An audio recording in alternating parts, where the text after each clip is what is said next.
That's it. People will not. Janet. Good morning and welcome to the Culture Couch. I'm Cassandra Frazier. I'm a PRSS. And today we have a special guest. This is my dear sister, my friend, a mentor, a spiritual guide. Many things to many people, but I'll let her introduce herself to you. Hello, Mike. Ako no hialani. Oko, I don't know. A servant, a woman in recovery. Just get to be on the journey with everyone else, and happy to be here. I've watched the couch many times, so the Culture Couch. Today is a pretty big day. So we have the Wellbriety 12-step training going on downstairs, where we're having like an awesome group of people from many communities getting some knowledge and learning about Wellbriety. Wellbriety is healing the mind, body, spirit, and soul. It's not just a one facet thing, and so we have a lot of individuals willing to give up their time to heal within themselves so they can go back into our communities to heal others. And I think that's the beautiful thing about recovery, is that once we step into it, it's not about us anymore. The selfishness falls off, selflessness we put on, and we're able to walk in this realm of hope, this being a beacon of hope to other people, because we know the pain, we know the loss. And so it's just very overwhelming and humbling to see all these individuals downstairs to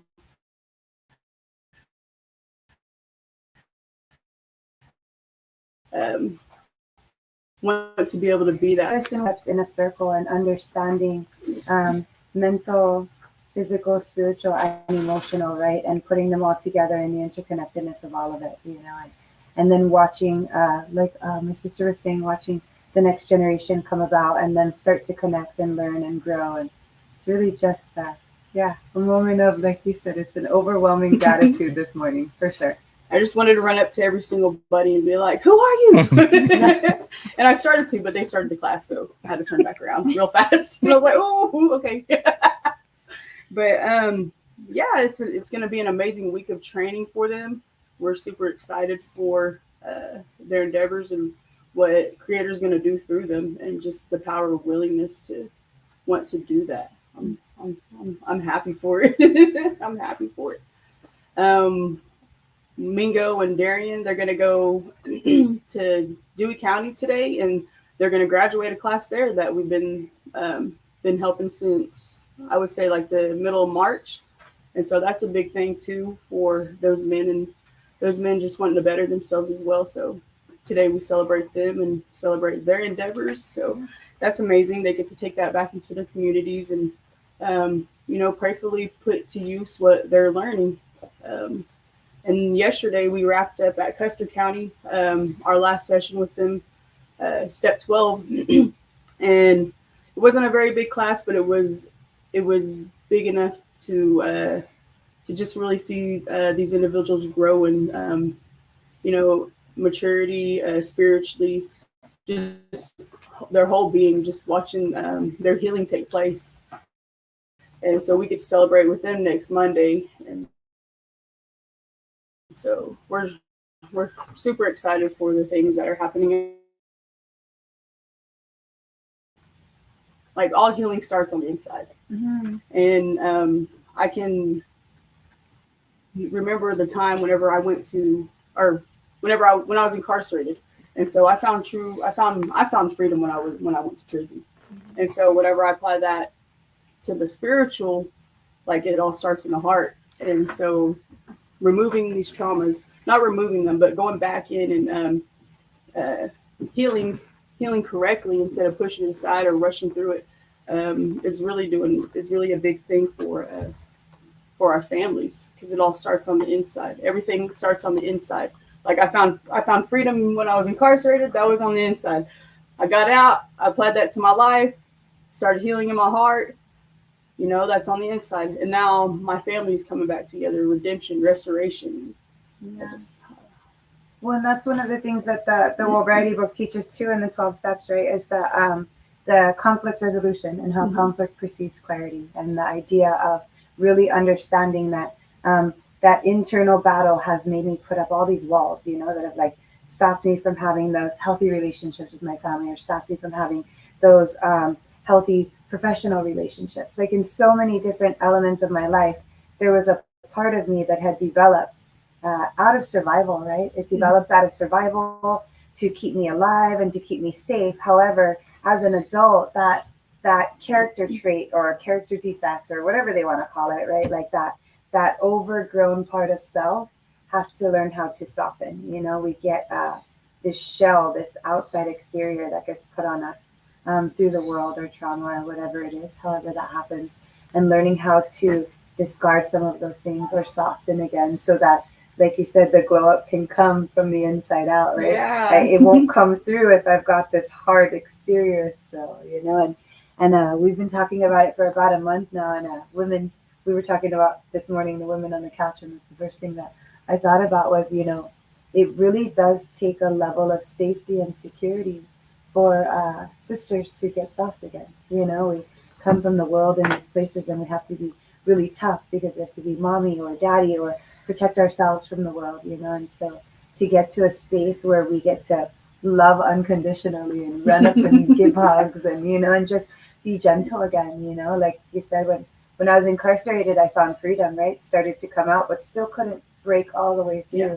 I needed a safe space and friends and family that I loved, that I knew loved me, right? Without the words, without the stuff, the feeling of safety and security that was able to allow the heart to soften, so that the exterior could soften, so that all the beauty, Bible says there's treasure in earthen vessels, Mhm. and so watching that treasure be dug out by other people, the exterior has to be softened for that, the ground has to be fertile for seeds to take root, like all of these new things that we get to do in this recovery. We have a sobriety, right? The abstinence of mind altering substances. And then recovery, where I'm like discarding and pulling the weeds almost, right? And then discovery, like I get to plant all these new things, like, what am I dreaming about? What do I want to be again? And that's pretty cool. That is amazing. Oh, I love that you say that. The gentleness that comes in just being gentle with ourselves too. And like the reading fits right into like what we're talking about. So it's pretty amazing how the Spirit is working and flowing. Good morning, Leah, Sister Leah. Alan, how are you? From Dove. Thank you, bro, for your prayers, going through ceremonies. We appreciate that. Miss Sunday, she says Good hello. morning, Leah. Good morning. Good to see you too, darling. Or your picture. At least I can see your picture. I can see your picture. I'll give you hugs when I get back. Oh, good morning, Miss Ruth. People Walnut. Yeah, the light. Like I've been my focus has been on, just being a light bearer. And we can't do that if we're clouding ourselves with if we're not healing, right? Yeah. If we're not healing, if we're not taking those steps to have that stuff removed, then our light is clouded, and that does no good for nobody. Yeah. No good Not for even nobody. myself. Not myself. Yeah. Not my babies. Not my next generation. Good tree, good fruit. Bad tree, bad fruit. And so I have to recognize where some things maybe served me for survival, right? In the beginning, through life and situations, they served my survival at that point, but bad tree for this version of me. So I got to pull it root and branch, it says, and so just trusting Creator to be able to say, okay, I'm going to remove this whole giant tree that's been here for a long time now. But if I remove it, you have to put good stuff there for me, because I don't even know. I don't even know, and just be okay and trust that part, and know that it'll be better than anything I ever could have designed. Yeah, that's definitely like, I feel like that is part of my season right now. You mentioned the tree. I'm like, man, maybe it's not even a tree. Maybe it's a stump. And I'm like, why am I holding on to this thing that's not bearing anything, that's dead? Yeah. And so I've really been, I've really been going back and forth. Well, what is this serving? Like, what is this serving? Who is it serving? And so I feel like God's just been like plucking things out little things. Like, Yeah. and it's those little things, like they say, it's like the little foxes that tear up the garden. Right. And I'm like, man, so God like has designed me to be this big producing garden, but if I'm still letting the dead be where it's at in me, then I'm not being the full potential that He created me for. True. And so, yeah, man, I just love this. I love this woman. She helps me so much. Love you. Good morning, Charlene. Nioke. Did I say it right? Niyake. Niyake. Jenny. Good morning, Brother Reese. How are you? All right, so we'll just get into the summer meditations with the Native American elders. Thank you so much for the knowledge and, just sharing your understanding with us. Oh, I thank you. appreciate that. And just, making a way out here. I know that was all God's hand in that doing, so we appreciate it. Always is, huh? Today is July 23rd. The greatest strength and gentleness, Leon Shenandoah Onondaga. Man, I hope forgive me if I said that wrong. Charge it to my mind, not my heart, please. Our elders have taught us many lessons about becoming a warrior and how to think and act like one. We have been told about the power of gentleness. We have been told about the power of stillness. Physical power is about effort. Mental power is the opposite. It's about being effortless or less any effort. Gentleness is one of the greatest attributes of the warrior and one of the greatest mental powers. It takes a lot of love to be gentle. Gentleness is not an ego word. Gentleness is the weapon of the Great Spirit. Today I intend to focus on my Creator. Today I will be gentle with myself and with others. I will listen to the whisper of my heart and learn the power of being gentle. Mm-hmm. Would you like to share?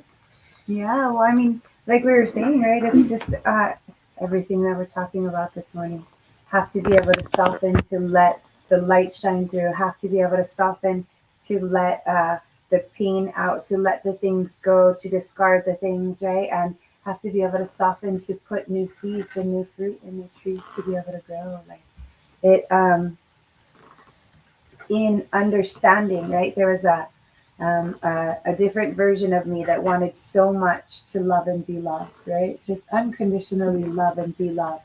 But whether it was my own resistance for whatever reason, not allowing me to be able to love just openly and unconditionally, or two sides of the same coin, right? Victim or self-righteous. And so on one side of me, I was just too scared. I was too scared to love like that again. And then on the other side of me, it was still trying to figure out who was deserving and why couldn't it just be like all the way unconditional. And what I realized was those were hardened spots. Those are spots that had been hurt before.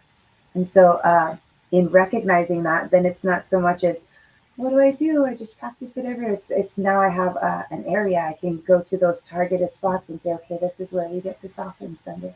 This is where we get to soften. We're being shown that in this space. I was talking to one of your brothers downstairs.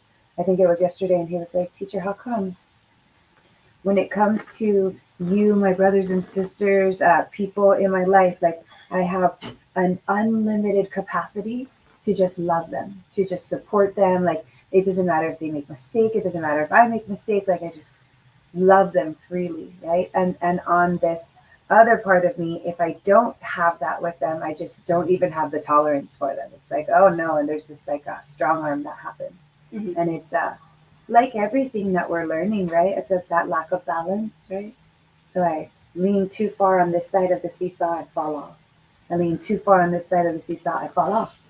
And so if I want to navigate a healthier system, it's really about moderation and balance. The beginning of recovery, high highs and low lows, and then they just kind of slowly balance themselves out, which is pretty cool. But part of that is understanding I don't have to say something all of the time. I'm able to just allow them the space to learn. That's where I'm at this year, right?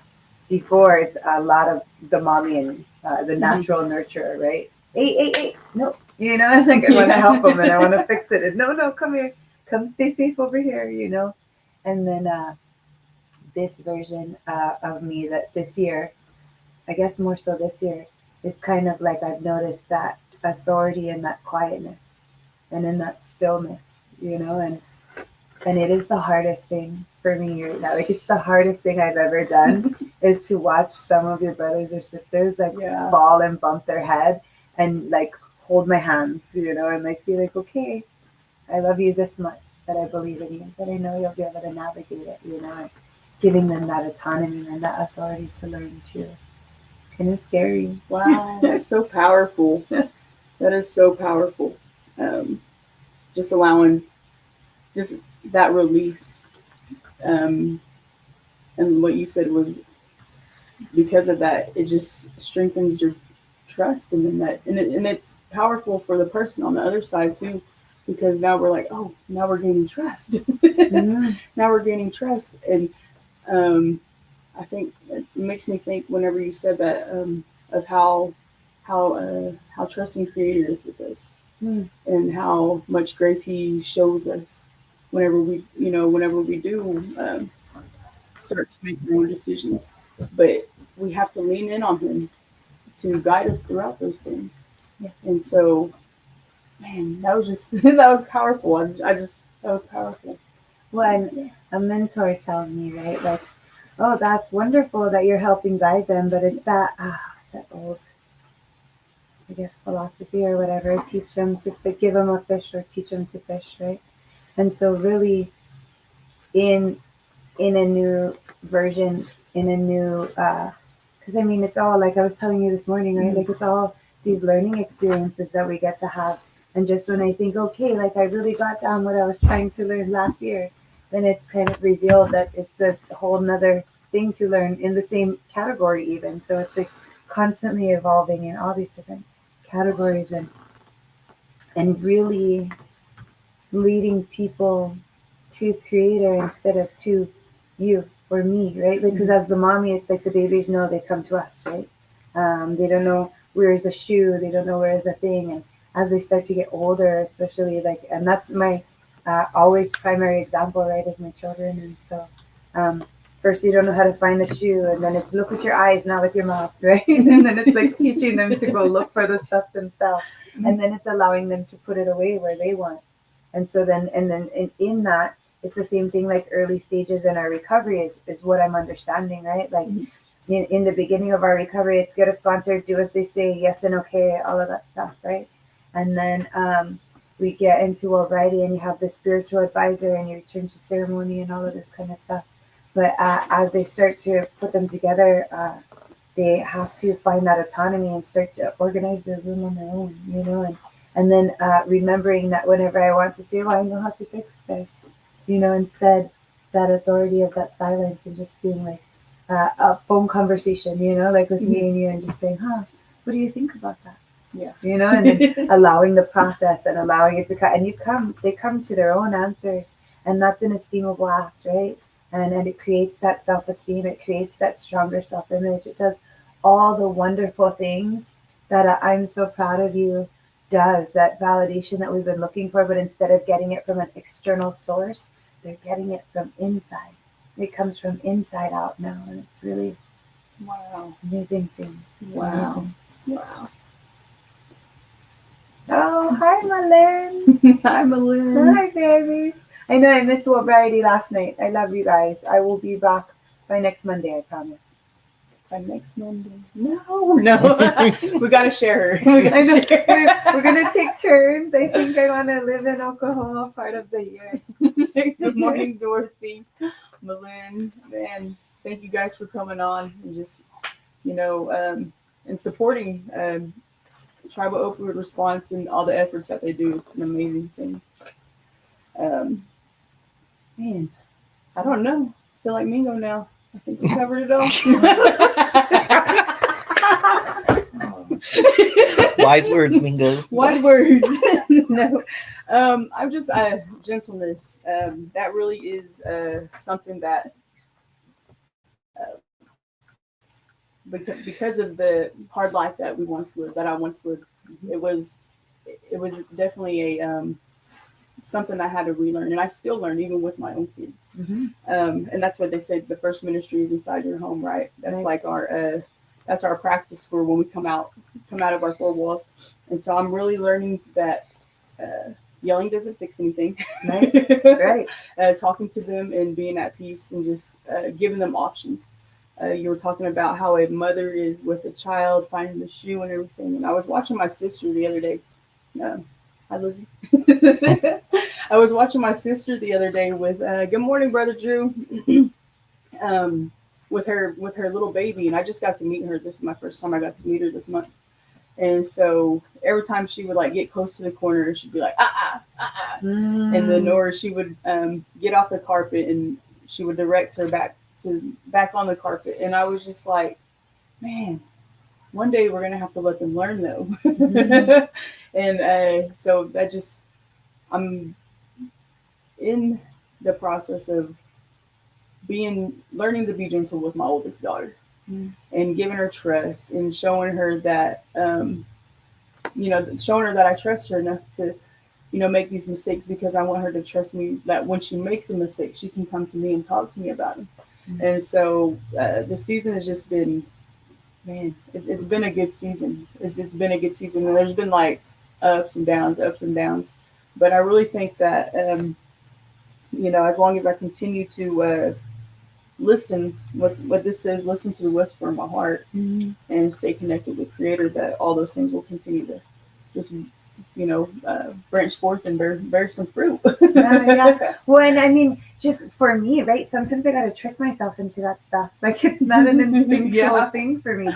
So remember, lack of power, that is our dilemma, right? It talks about it in our good book. And then having conflict resolution, it talks about it inside of our World Variety book. And all of these things tell me that I feel like, whether it's with my children, whether it's with my boss, whether it's with my recovery, I feel a lack of consideration or a lack of power, like especially my teenagers. Oh, girl, my teenagers.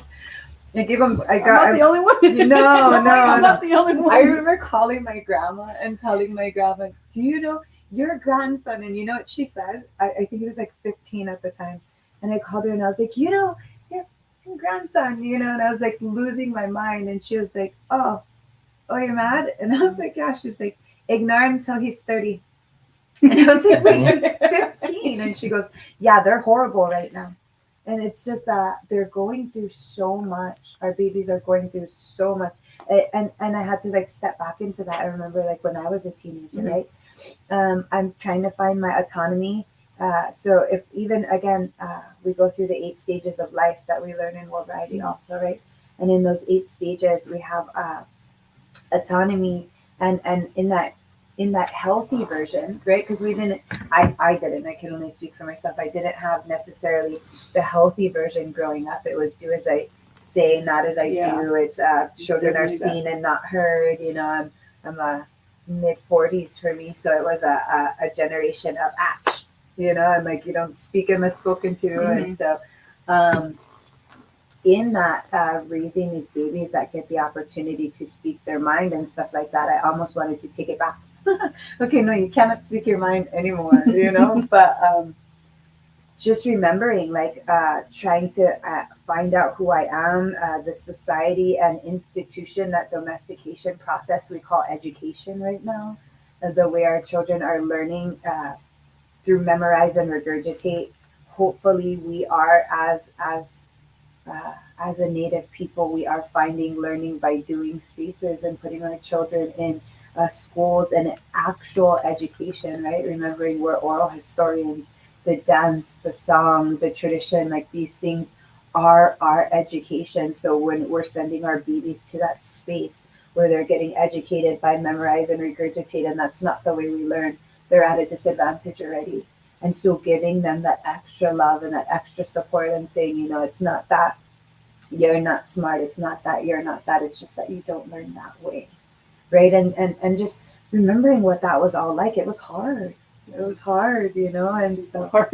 right. And so giving them that extra love and affection and giving them all of that, and so I have to remember that is a way of showing that power, right? Because that is that gentleness, that is that I've been courageous, because courage is not the absence of fear, right? It's the perseverance through that fear. Mhm. And so I've been courageous for long enough to show my children that it is absolutely okay to soften and to come to me and to all of the things that we want them to do, right? But don't necessarily show them when they need that correction, you know. And so in that correction, it looks like, okay, so that was a mistake. Oops, what are we gonna do? You know, what are we gonna do now?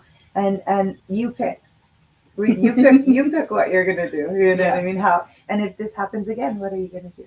You know, and just giving them that autonomy, because it really is a tough transition to go from I'm a child and everything is done for me to I'm a semi want to be an adult, but I still want my mom to pay my bills. Yeah. You know? Have choices. Yeah, it's a process. Yeah. Yeah. Well, I appreciate you. We appreciate you for sitting on the culture couch with us today. Yeah, I Yeah. love you. I love you too. I love you too. We love you. So we'll get into some announcements. These are it, right? Mhm. These ones, these ones, yeah. Yeah. So we'll start with Talkspace. Tribal Opioid Response and 988 have partnered together with Talkspace to offer online telehealth services. So if you or somebody you know who's a tribal member who needs that extra push, that extra help, just able to talk to somebody, it can be talk, text, video, just text, or not text, but wait, is there a text? You can message them. You can message them, or you can go to www.talkspace.com/CHATOR, and it doesn't have to be capitalized.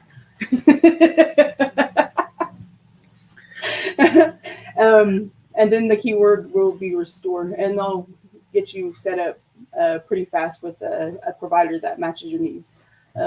It's excellent. I use it. I talk to my counselor all the time by text, by call, and we meet on video every 2 weeks. So it's really an awesome resource to take advantage of. And so don't forget that it's snagging season. So Buns out. buns out, guns out, all of it. So just be safe while doing it. So that's why we offer the 49 Safe Box. It includes Narcan, fentanyl test kits, HIV test kits, condoms, Plan Bs, educational materials, cedar, before or after, your choice, and breath mints. But however you choose to use it, when we're at outreach, we call them the what do we call them? Party packs. The party packs. So the boxes are 49 Safe Box. So get your party pack. Also, shout out to Brand Logics for helping us set up the texting tree. Recovery is possible. So to get updates on everything that TOR's doing, the events, the community outreaches, go ahead and text TOR to TOR, TOR to 888-580-4TOR. And so get on that texting tree. all right. Princess. There we go. Also, we have a big announcement. We are All Nations Recovery Gourd Clan. We're looking for a princess. And so we're taking princess applications until September 1st for our dance, and it's on September 21st. So get those applications in, all you Tiny Tots too? Senior, 13 to 17. 13 to 17. And then we'll grow next year. Yeah. And so our hopes is to have it grow, or it'll be grown by next year. So get those applications in, tell us a story about what recovery means to you or how it has affected you. And, we'll go through them prayerfully and pick the one that's put the effort in, I guess. Go princesses. Yeah. And so we are also having a fundraiser for All Nations Recovery Gourd Clan, a t-shirt fundraiser. If you've been on the website, the link is on there. You can scan the QR code. It says Recovery. Let's see. Following creator, praying daily. Culture is the solution. Recovering out loud. Wellbriety. Following the red road. Creator saved me on the same road I took to avoid him. So starring aunties, and co-starring uncles. It's a Culture Couch production. Now playing out a Wellbriety meeting near you, based on a true story. So this is all on the shirt. So if you want to pour into our gourd plan, we would really appreciate it. It's a fundraiser, like I said, and they're $25 each. Speaker night. Oh, and it's a big week for us in Wellbriety. One of the reasons why Miss Sunday is here to support our brother Chad. Chad Riley is our speaker this week. Supper will begin at 6 o'clock Thursday night here at 1950 South Shepherd. Bring your family, bring your friends, anybody that would benefit from hearing a recovery story. We also have meetings every Thursday at 6:30 with smudging, and then the meeting starts at 7, and Friday evenings at 7 p.m. So it's a beautiful outlet. We get to just share what's on our hearts, what's on our minds, what Creator's doing for us, within us. Our circle is growing, so we would love for you to be a part of it. It's going to be a nacho bar, so yeah, it's going to be an amazing nacho bar. Cancel fry bread, throw on some chips, so it'll be great.